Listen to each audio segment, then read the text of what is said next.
Classe Abraão, a paz do Senhor. Eu sou o presbítero Aluan e nós estamos estudando as lições do terceiro trimestre da Escola Bíblica Dominical da editora Betel. Ao longo desse trimestre, nós estamos estudando os livros dos profetas menores do Antigo Testamento. O trimestre já está quase acabando, mas ainda há muitas lições para serem aprendidas. Ao longo desta semana, nós estamos nos debruçando sobre a vida e o ministério do profeta Zacarias. Nós estamos nos preparando para a lição de número 12, que tem por título Zacarias, vivendo hoje sem esquecer das promessas para o futuro. Queridos, no devocional anterior, nós falamos bastante sobre a divisão do livro do profeta Zacarias. Do capítulo 1 ao capítulo 8, nós vemos que o cerne, o centro da mensagem do livro do profeta Zacarias é a reconstrução do templo, das cidades e da fé do seu povo para com Deus. A partir do 9 até o término do livro, o capítulo 14, nós vemos que Zacarias vai se concentrar em trazer as promessas de Deus para o futuro, uma mensagem messiânica. Dentro desse contexto, nós entramos no capítulo 8, 9 e 10 na lição anterior. Então, ainda no capítulo 8, nós vimos uma linda revelação de Deus ao profeta de uma cidade restaurada, onde as pessoas alcançam altas idades, idades avançadas e podem contemplar as crianças que brincam na praça. Uma imagem verdadeiramente de uma cidade que é desejável a todas as pessoas. No capítulo de número 9, nós vimos um texto muito conhecido que é uma profecia da entrada de Jesus na cidade de Jerusalém sobre um jumentinho. Nós falamos que ainda no tempo do profeta Zacarias, Deus dá uma revelação de uma imagem de um rei que contrasta com uma imagem de um rei que o povo esperaria, pois a postura de Jesus fazer a sua entrada em cima de um jumentinho retratava a humildade do reino messiânico. Ainda no capítulo 10, nós vimos a responsabilidade sobre os líderes do povo, que falharam em conduzir a nação. E por isso, o profeta Zacarias vai retratar o povo, no verso de número 2 do capítulo 10, como ovelhas que não têm pastor. E no mesmo capítulo, Deus vai dar uma revelação do poder que ele tem de pegar essas ovelhas dispersas e fazer delas um grande exército. No devocional de hoje, nós pretendemos encerrar o livro do profeta Zacarias. O capítulo 11 é introduzido por um texto em que há muito conflito entre os estudiosos na sua interpretação. Logo depois, ele entra numa mensagem da parábola do bom pastor. A mensagem do profeta Zacarias parece retomar a ideia do capítulo 10 das ovelhas sem pastor, porque no verso 4 diz assim: Assim diz o Senhor, meu Deus, apacente as ovelhas destinadas para o matadouro. Aqueles que as compram matam-nas e não são punidos. E os que a vendem dizem, louvado seja o Senhor, ficamos ricos. E os pastores das ovelhas não se compadecem delas. Então a imagem em forma de uma simbologia. Deus dá uma mensagem a Zacarias para que ele apacentasse o povo de Israel. É claro que se trata de um simbolismo para retratar a maneira iníqua com a qual o povo era tratado pelos seus líderes. Deus, mais uma vez, ataca aqui as injustiças sociais e a promiscuidade dos líderes do seu povo em ter ganância, procura pelo seu dinheiro sobre os custos do sacrifício do seu próprio povo. É interessante que esse texto aponta diretamente para Cristo, que ele mesmo se intitulou como o bom pastor. no Evangelho de João, no capítulo 10, a partir do verso 14, o Senhor Jesus diz: eu sou o bom pastor e conheço as minhas ovelhas, e das minhas sou conhecido. Ora, o bom pastor é aquele que dá a sua vida por suas ovelhas. No verso 12, ainda do capítulo 11 do livro do profeta Zacarias, o texto bíblico diz assim: eu lhes disse, se estiverem de acordo, paguem o meu salário, se não, deixe por isso mesmo. Então, pesaram o meu salário 30 moedas de prata. Esse texto retrata justamente da quantia paga a Judas Iscariote para que ele entregasse a Jesus Cristo. Esse foi o preço da traição que levou Jesus ao Calvário. É interessante que esse valor, ele era o custo pago pelo resgate de um escravo na lei de Moisés. Isso mostra, a ingratidão de um povo que rejeitou o bom pastor, que iria reger o seu povo com a graça e com a união. Em Mateus, capítulo 27, o texto bíblico diz assim, a partir do verso 1: e chegando amanhã, todos os príncipes dos sacerdotes e os anciãos do povo formavam juntamente conselho contra Jesus para o matarem.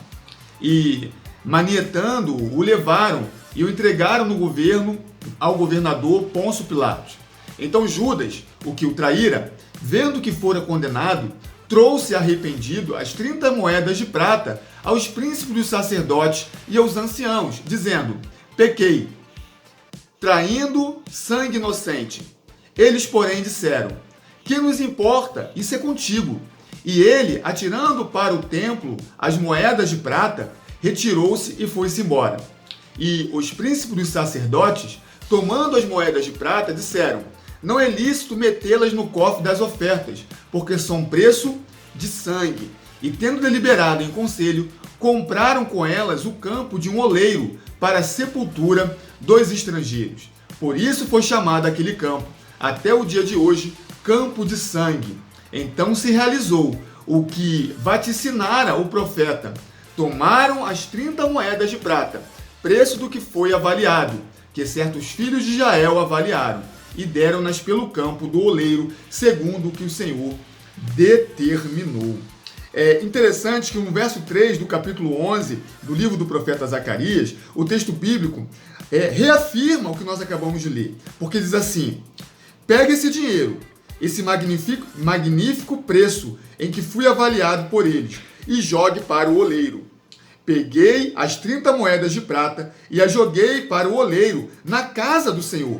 Depois quebrei o segundo cajado, chamado União, para romper a irmandade entre Judá e Israel. Então Zacarias já profetizara não apenas a rejeição do bom pastor pelo seu próprio povo, mas também que ele seria vendido por 30 moedas e que o preço do remorso seria devolvido à casa do Senhor. Então, queridos, nós vemos que o livro do profeta Zacarias traz diversas mensagens que se cumpriram durante a vida e o ministério de Jesus Cristo. No capítulo 12, nós vamos ver que vai falar da salvação de Jerusalém. Quando nós iniciamos a leitura do capítulo 12, parece um pouco contraditória com todo o contexto do livro, porque ao passo que até o momento nós vemos que a mensagem do profeta Zacarias é uma mensagem de renovo e de restauração, o início do texto do capítulo 12 pode nos dar uma percepção equivocada de que Deus de fato está trazendo um juízo sobre Jerusalém, porque diz assim: sentença pronunciada pelo Senhor a respeito de Israel.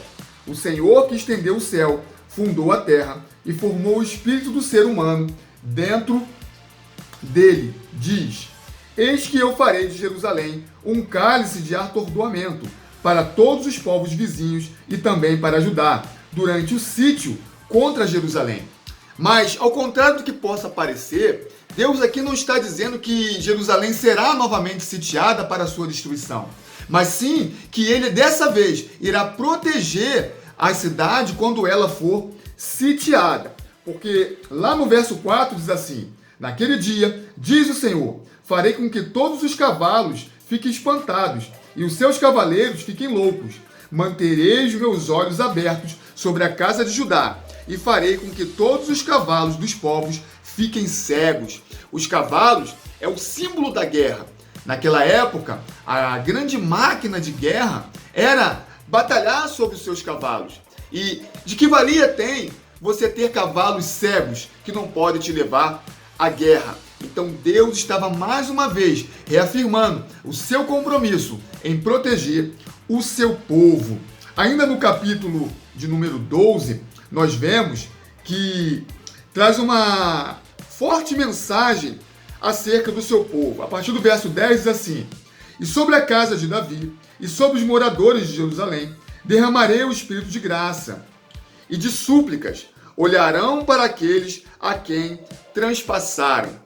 Mais uma vez, o profeta Zacarias, na sua mensagem, aponta para o sofrimento de Cristo, pois aqueles que o rejeitaram, e o venderam, agora prantearão pela sua morte. No Evangelho de João, no capítulo 19, a partir do versículo 32, diz assim: foram, pois, os soldados e, na verdade, quebraram as pernas ao primeiro e ao outro com quem ele fora crucificado. Está dizendo dos dois que foram mortos ao lado de Jesus Cristo.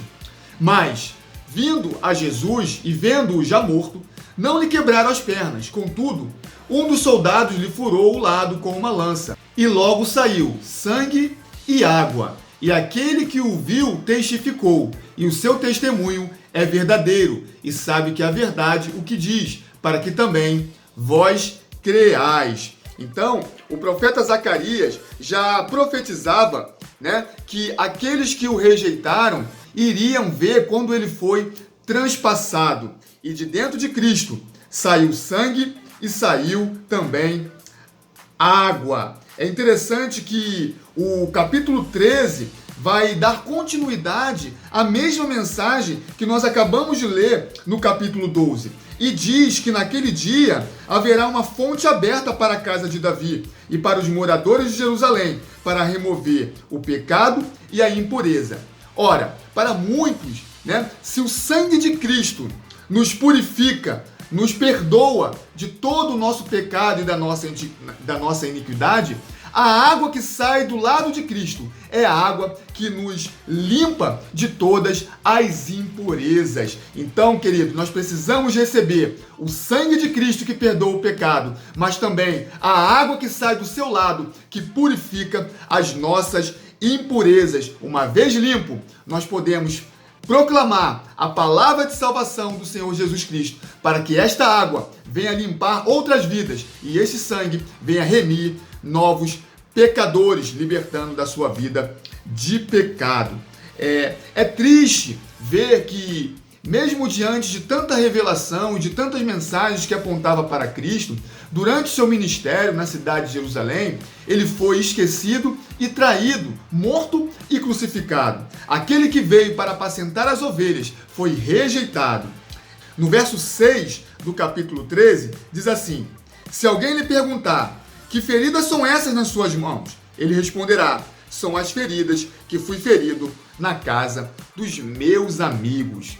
Mesmo diante de tanto sofrimento, dor e aflição, quando ele cuidava e apacentava as suas próprias ovelhas, ao ser interpelado sobre as marcas da sua traição, ele diz que estava na casa dos seus amigos. Esse texto me fez muito lembrar o texto que está no Evangelho de Mateus, capítulo 26, a partir do verso 48, que diz assim: e o traidor tinha-lhes dado um sinal, dizendo: o que eu beijar é esse, prendei-o. E logo, aproximando-se de Jesus, disse: eu te saúdo, Rabi. E beijou. Jesus, porém, lhe disse: amigo, aqui vieste. Então, aproximando-se eles, lançaram mão a Jesus e o prenderam. Somente muito amor para olhar para aquele que o trai e chamar de amigo. E esse amor alcançou a minha vida e a sua vida. Precisamos ter o compromisso de não cometer o mesmo erro que aquele povo cometeu ao trair a Jesus. Será que ainda hoje nós não traímos Jesus por muito menos que 30 moedas de prata? É um bom momento para fazermos essa reflexão. Ainda no capítulo de número 13, a partir do verso 7, tem um texto que, embora de difícil compreensão, nos faz também uma reflexão muito interessante. A partir do verso 7 diz assim: levante sua espada e ataque o meu pastor, e aquele que é o meu companheiro, diz o Senhor dos Exércitos. Fira o pastor, e as ovelhas ficarão dispersas, e voltarei a minha mão para os pequeninos. Em toda a terra, diz o Senhor, 2/3 delas serão eliminados e morrerão, mas 1/3 parte irá sobreviver. É interessante que esse texto, ferir o pastor e as ovelhas ficarão dispersas, também foi mencionado por Jesus Cristo no Evangelho de Mateus, no capítulo 26, no verso 31. Jesus diz: então Jesus lhe disse: todos vós esta noite vos escandalizareis em mim, porque está escrito: ferirei o pastor e as ovelhas do rebanho se dispersarão. As autoridades da época, para tentar dispersar a multidão que seguia Jesus, entenderam que ferindo seu líder, as ovelhas, os discípulos, também estariam dispersos. O que eles não sabiam é que, dispersando seus discípulos, eles espalhariam as palavras de Jesus Cristo. E esse era o propósito de Deus, para que nós fôssemos alcançados. Então era necessário que a espada se levantasse contra Cristo. É por isso que no verso 7 ele diz: levante sua espada e ataque o meu pastor e aquele que é o meu companheiro. O Deus Pai, olhando para o Deus Filho, via necessidade de levantar a espada para o seu companheiro. E assim, o verso 8 nos faz compreender que o verdadeiro discípulo de Cristo é aquele que está disposto a sofrer as arduras do seu ministério e do seu chamado por amor ao propósito de Deus nas nossas vidas. Porque diz: em toda a terra, diz o Senhor, 2/3 delas serão eliminados e morrerão, mas 1/3 parte irá sobreviver. Farei essa 1/3 parte passar pelo fogo e a purificarei, como se purifica a prata, e a provarei como se prova o ouro. Em que parte do povo de Deus você está integrado? Nos 2/3 que não passam pela aprovação, ou no 1/3 que, passando pela aprovação, encontra a purificação? O apóstolo Pedro, em seu livro, ele vai dizer que aos discípulos de Cristo importa passar por muitas provações e ser provado, assim como o ouro é provado pelo fogo. Queridos, talvez você esteja passando por um momento de dificuldade, de luta no seu ministério, na pregação do Evangelho, naquilo que Deus tem entregado na sua mão para realizar. Mas lembre-se, a nós importa passar por muitas provações por amor a Cristo. Então, se sinta privilegiado de ser um mensageiro da palavra de Deus. Ainda que para isso, nos reste passar por muitas aflições, porque todas essas aflições não têm nível de comparação, porque ele sofreu por primeiro, dando a sua própria vida por amor de nós. O capítulo 14 do livro do profeta Zacarias, ele traz muitos versículos que são confirmados no livro do Apocalipse, na revelação que Deus deu ao evangelista João. De tudo que nós podemos falar do capítulo 14, eu gostaria de ler o verso de número 9, que diz assim: o Senhor será rei sobre toda a terra. Naquele dia, um só será o Senhor, e um só será o seu nome. No início do capítulo 14, do livro do profeta Zacarias, ele vai retomar o assunto do dia do Senhor, que será um dia de justiça e juízo. Sobre tudo que nós estudamos até o momento, e para podermos concluir o estudo do livro do profeta Zacarias, faz-se necessário nós compreendermos que Zacarias foi uma voz profética para exortar o seu povo, motivar o seu povo, de que, ao que pese, ao olhar as circunstâncias ao seu redor, Deus não havia esquecido deles. E havia um tempo onde Deus traria justiça e juízo, ao qual eles precisavam considerar. Essa mesma mensagem precisa ecoar até os nossos dias para que nós possamos compreender que, ao que pese a política, a falta de recurso, a perseguição, as dificuldades em anunciar e fazer a obra de Deus, não pode nos esmorecer, porque sobre todas essas coisas há um Deus todo-poderoso que conduz todos os reinos, todos os governos, em todos os tempos da história. E no dia do Senhor, Ele voltará para fazer juízo. Que eu e você possamos nos guardar para que nesse dia nós possamos ter um lindo e maravilhoso encontro com o Senhor. Querido, que esta palavra traga alegria ao seu dia, fortaleça a sua fé em Cristo Jesus. Esse não é o último devocional da semana. Amanhã nós estaremos publicando aqui um vídeo com um breve resumo do que está na lição do próximo domingo. Espero que você continue acompanhando as nossas lições e que este canal continue sendo bênção para a sua vida. Tenha uma sexta-feira de bênção e de vitória, em nome de Jesus. Que Deus te abençoe.